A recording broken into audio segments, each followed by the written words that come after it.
You heard it there. There will be no Republican filibuster of Elena Kagan. The surprise out of that. Dan Balz, it's Post Politics Time. Dan Balz from the Washington Post joins us. And Dan, I want to start on immigration.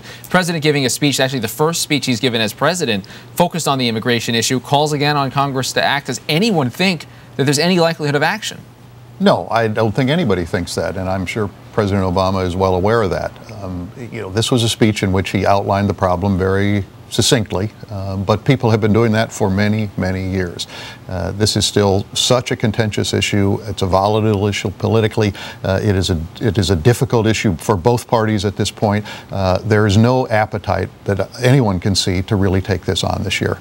But Dan, how upset are Hispanic groups with the Obama administration for not pushing this issue harder? I mean, this is really the president's first significant speech on the subject. It has not been something that they have been up here trying to get past. No, I think that Hispanic groups are upset with the administration, as are a number of liberal groups with the administration for a variety of issues. But I also think they recognize the reality of the politics of this issue and how difficult it is to take it up. I think one of the reasons the administration feels the need to push this is that the Latino vote is going to be very important in the fall elections and in 2012, and they need to do everything they can to signal to Hispanic voters that they are trying to do something about this issue, even if the conditions are not there to get anything done. So there is a political imperative for him to address this issue. There's not a political will to get anything done at this point. Right, to at least say that he's addressing it or try something in that direction. Afghanistan has been sort of under the radar screen this week because of Kagan and so much other news, but this debate in the House is really interesting. They're having a hard time getting the votes for war funding. The Republicans are not going to be on board if there's any extraneous thing in there. How big is this backlash? How significant is that for President Obama? They've said they needed to get this money done by the 4th of July. I don't know when they will actually get it done. They will obviously get it done at some point. But I think it does signal that over time, this is a problem that is likely to become more acute for President Obama, depending, of course, on what happens in Afghanistan and whether General Petraeus is any more successful than his predecessor has been at moving things forward there. But this is going to be a problem on the left for President Obama and the Democrats as they head into 2012. It was pretty extraordinary watching that confirmation hearing of Petraeus, 99-0, roll call vote confirmed unanimously.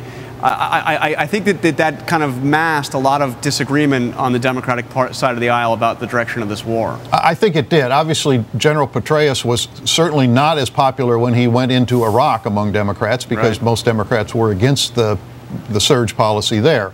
But he has certainly, by demonstration of what he's done, earned their respect, and because he's the president's appointee, is going to get their votes. But I think that the fact that General Petraeus is now in that job in some ways makes things more difficult for President Obama, particularly on this question of the July 2011 deadline or whatever it turns out to be. Whatever it looks like. In our last 30 seconds, Dan, Elena Kagan, does she get more or less Republican no votes? Is it more opposition or less opposition, do you think? I don't know what that vote's going to turn out to be. I mean, I think she handled herself quite well in the hearings. It's possible she might get some more votes than Sonia Sotomayor was able to get.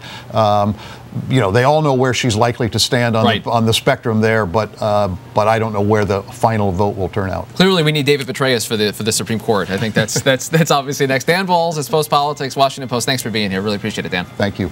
And Rick, I'll wager that she gets fewer votes, more no votes. And how much are you going to bet on that, John? Exactly. I want to know. Make sure you're good on those bets. $5. We're keeping track. Okay, we got it there.